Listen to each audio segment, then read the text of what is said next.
평원은 어디까지 이어지는지 위성 지도를 보자.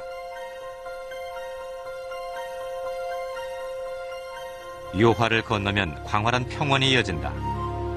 그런데 이 요동벌을 지나 초원지대로 가는 길목을 가로막는 장애물이 있다. 그것은 의무려 산이다.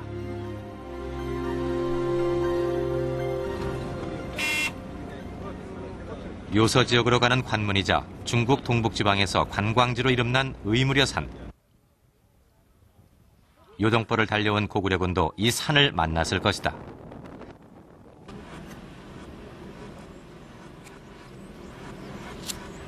그렇다면 이 의무려 산이 비문에 기록된 그 부산이 틀림없었다.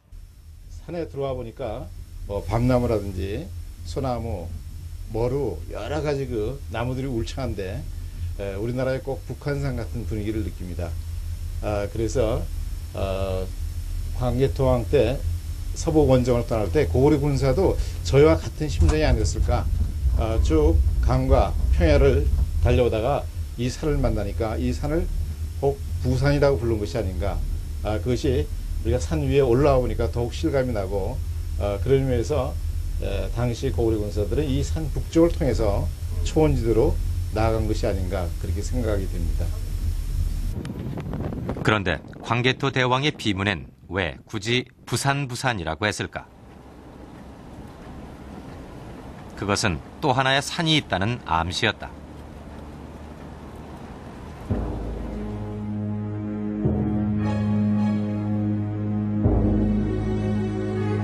의무려 산을 지나 초원을 달려온 탐사단을 또 하나의 산이 가로막는다. 노노루 산맥이다.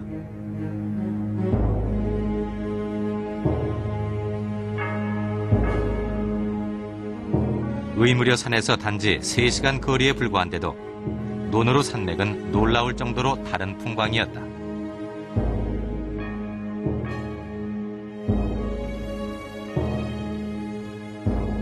그 다음에 이제 평지를 다니다 또 산이 딱 나타나네 보니까 나무도 하나도 없고 황량이 좀 아무것도 없단 말이에요 이게. 그러니까 이제 그런 산을 원래 우리가 이 부자는 마이너스 마이너스 쓸 때도 우리가 부의 효과라고 그러잖아요. 마이너스라는 말로 쓰거든요. 그럼 거기가 플러스라면 여기가 마이너스라는 형태에서 왜냐하면 부산이라는 것은 여기 현지 지명이 아니라 고구려 군들이 오면서 그 보는 느낌이지 않았나 그런 생각이 들어요. 그래서 처음에 그 영락 5년절 볼 때 왜 그 글자가 아주 대조적인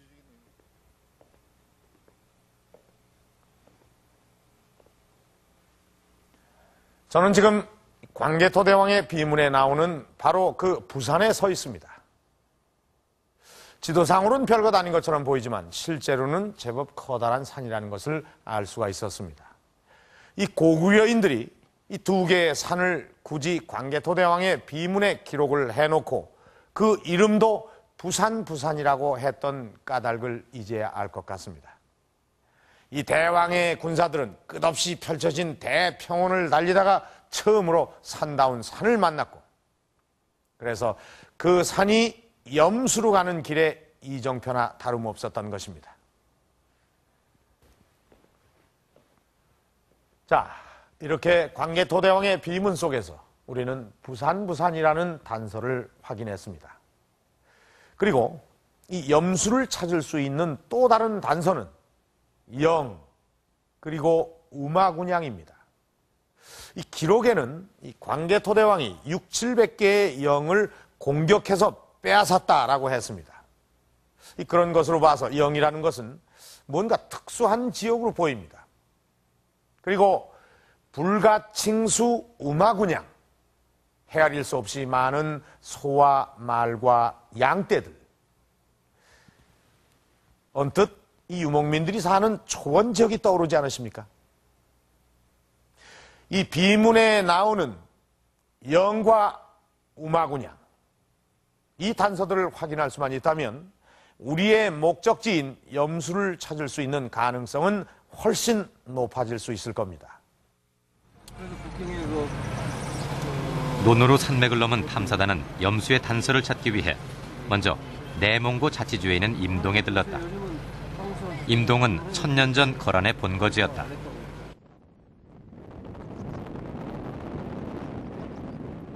시내에서 그리 멀지 않은 곳엔 거란의 수도인 상경성터가 남아있다. 현재 발견된 성 둘레만 13.5km. 이 거대한 성은 태조 야유라보기가 스스로 황제라 칭하고 요 제국을 세운 지 3년째 되는 해에 건설됐다.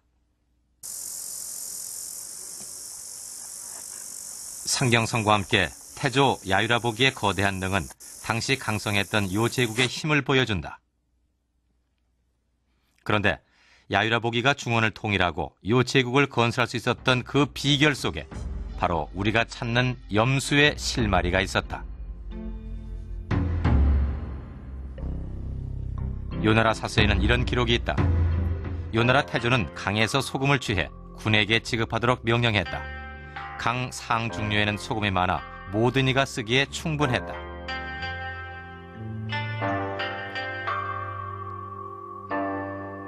우리가 일반적으로 요나라 거란민족 하면은 단순히 유목민족으로 이해하는 경우가 있는데, 거란이 세운 요제국은 중국 역사상 최초의 정보왕국입니다. 그 당시 단순한 유목 가지고 정보왕국을 세운 것이 아니라 바로 그 내륙의 소금 산지를 장악했기 때문에 그런 것이 학계에 잘 알려지고 있는데, 바로 그런 의미에서 그 요사나 속통전에 야율라보기가 탄산의 남쪽 한성에 살았다가 한성에 살고 있을 적에 그 나나 상원, 이것이 물론 시라무렌 상류와 거의 비슷한 지역입니다. 이런 지역으로 소금을 구하러 갔다, 이런 기록은 의미심장한 기록이라고 볼 수 있습니다. 염수를 찾기 위해 우리는 거란족의 본거지인 시라무렌강 일대를 샅샅이 뒤지기로 했다. 초원을 달리던 탐사단은 비문에 들어있는 하나의 단서를 쉽게 풀 수 있었다. 셀 수 없이 많은 우마 군양은 초원 지역에서만 흔히 볼 수 있는 광경이다.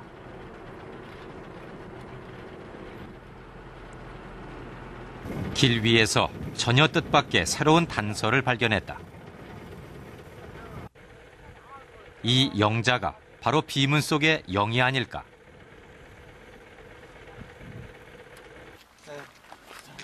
탐사단은 영자로 향했다. 营子啊，营子啊，营子那就算是个村庄是那么意思。 村那个没那个嘛。 그냥 초는 영지를 한다. 到有的不叫村庄吗？以前从老以前开始叫这么叫的人和营子。哎，这天也这么叫。哦。你看平地就这么叫啊。这是啥？这就是早就是买卖地方嘛。 也懂。 이 일대엔 유난히 영자가 많다고 한다. 이것은 유목민의 풍습이 전해 내려온 것이다. 유목민들은 천막으로 구성된 일정한 단위의 거주지를 이루며 살았는데 그 거주지를 영이라 한 것이다.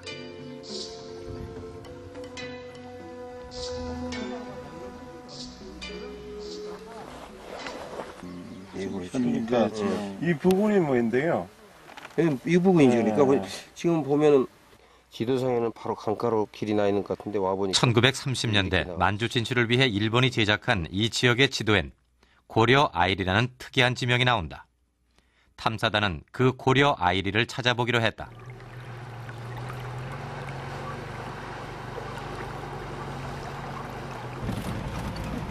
왜 이곳에 고려라는 이름이 남아있는지 그것이 의문이었다.